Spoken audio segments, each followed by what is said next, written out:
Hey, my name is Kalam. In this tutorial, I'm going to show you how you can add voiceover on Adobe Express. So first of all, I open up a design.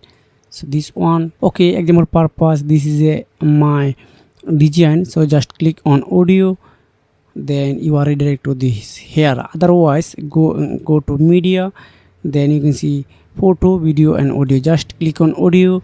Then record voiceover. Just click on voice record over, then start voice record over. So hey, my name is Kalam, and hey, my name is Kalam, hey, my name is Kalam, and etc, etc. So just click on finish recording, then just click on finish, then play it.